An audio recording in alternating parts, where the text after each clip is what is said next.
taken a big step in his development as his QB. Where do you saw him grow the most? Yeah, I think Mekhi has just matured a lot more as a player. He understands the game a lot more. Uh, just stuff with playbook coverages. I know where he's gonna be, and I have trust is a huge thing between me and him. I've gained a lot of trust in him, and he's a great football player. So yeah.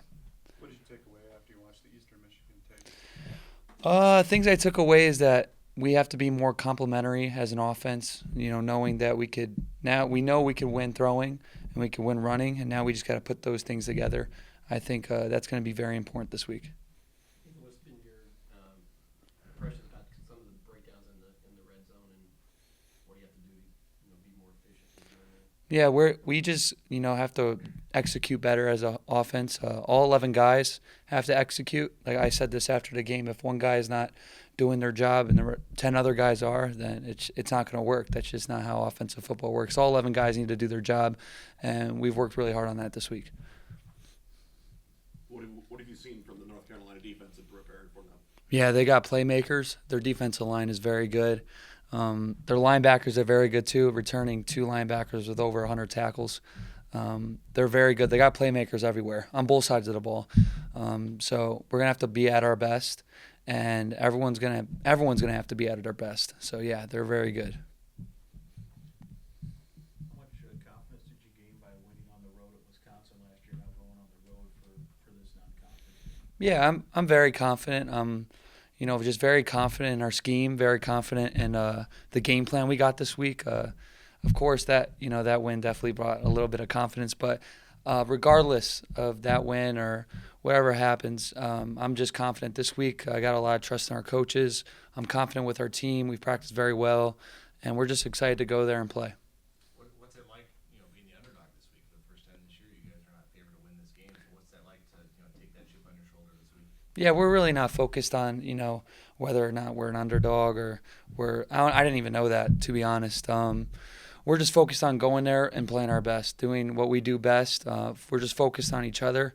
We're going there to execute, and we just got to execute better than last week. Complimentary, like I said, and we're ready.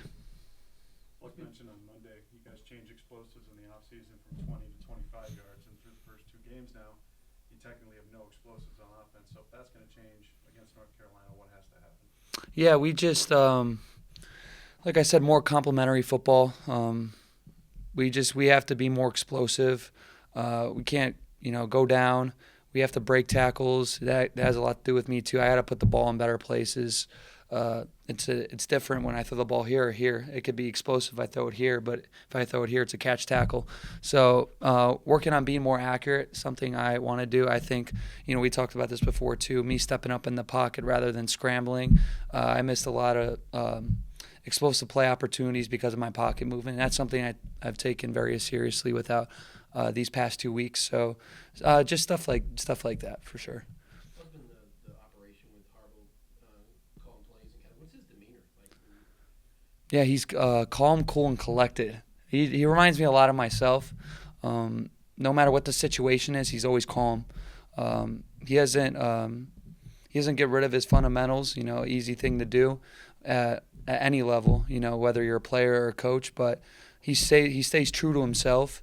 And I'm just really excited to have him. He's got a lot of knowledge about the game, so he's very confident too.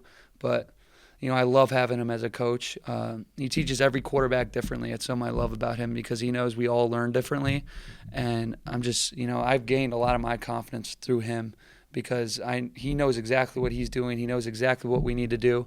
Him and the rest of the offensive coaching staff have put together a great game plan. So that also is something I'm very confident in. When you make a mistake, you come to the sideline. Yeah, it's what were you thinking? What did you see? And we just go over a couple of things, and then he's like, all right, this is what we're gonna do going forward, blah blah blah, stuff like that. North Carolina has a highly touted quarterback in Drake May.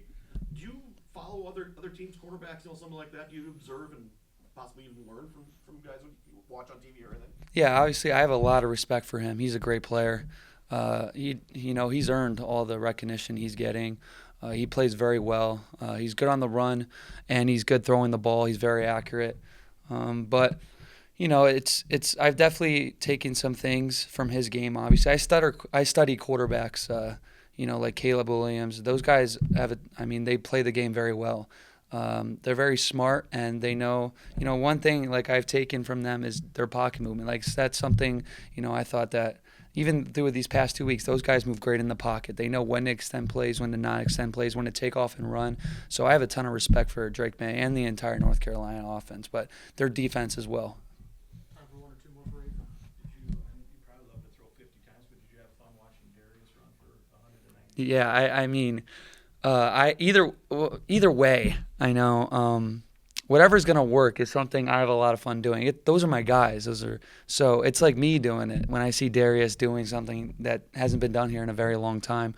It's extremely fun to see, and it's extremely fun to see that guy put in a ton of work, and him to be able to go break tackles and make explosive plays. But it goes to our O-line too. Proud of them too, because without them, what is Darius able to do? So I got to give respect to my guys up front too. What would a win this week do for this program this year? When you're on the road for the first time facing a ranked team, what would it do for the confidence of this group? Yeah, I think we're really just focused on being 1-0, just playing our best. Win or lose, we know that we have to be better as an offense. We have to execute a lot better. We're just really excited to go there and play. We just want to be better. That's really all I could say for that. We just want to be better. I think every win means a lot because it's a championship season. Every game's a 1-0 championship season. So every win means the same.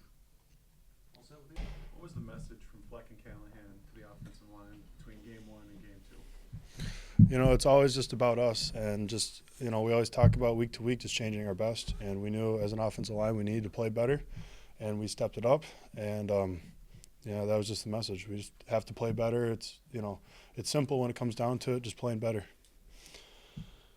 What stands out about North Carolina's front? Yeah, North Carolina is a really good team. They have a lot of talent. They rotate a lot of guys up front, and they're big and strong and athletic, and it'll be a great challenge for us up front for sure. Fleck also talked about how he wanted to prove a point, essentially to the entire offense, about running the football going into that game on Saturday, and especially potentially in the red zone at times. Did the point get across to the rest of the offense and you guys on the O-line? Yeah, I think rushing for almost 300 yards definitely got it across that we can run the ball, and especially late into the game, Eastern Michigan was doing their best to throw almost 5 defensive linemen in loaded boxes and a lot of different complicated fronts for us, every play, and we kept saying we're going to run the ball into it, even though we knew they were going to bring pressure and bring loaded fronts up front, and we just accepted that challenge, and we're like, this is the time, this is the next right step for us as an offense and for our team to know that we need to run the ball, and I think we proved that. So obviously there's things to get better at, and week to week the message is always the same. It's always about us as a team, our 4 walls we always talk about. As a team, it's always about us and just changing our best week to week. BJ talked about the opportunistic schedule this year. This one's against a ranked team on the road. I guess what does that say to you guys going into something like that? It's another opponent, and as we talked about earlier this season, every team is a good team that we're playing. So it doesn't matter necessarily who we're playing, and we always say that we kind of play ourselves, and it's always about us, and just changing our best and accepting the challenge, no matter if it's home or away. We're really, our coaches do a very elite job at preparing us for home or away games and changing the game plans week to week and to prepare us for the best and prepare us for anything possible. So, I think it's just another challenge, and it's the mindset of the whole team that this is an opportunistic schedule, and every week is going to be a new challenge. So it doesn't matter if they're ranked, unranked, 1 win, 10 wins. We're ready to just dive headfirst into it. Is there any conference pride, Big Ten against ACC in this one? Yeah, especially as we're kind of moving into a new era, but we don't look too much into that. But obviously, from someone who's always been a Big Ten fan and growing up here, it's there's always Big Ten pride. That we always want to say we're the best conference, but at the end of the day, we also want to be the best team. So. Nathan, there's a Minnesotan on the other side, North Carolina, Spencer Rowland. He remembers you from high school, and we mutual respect there, you know, as guys that are playing at a high level, representing the state?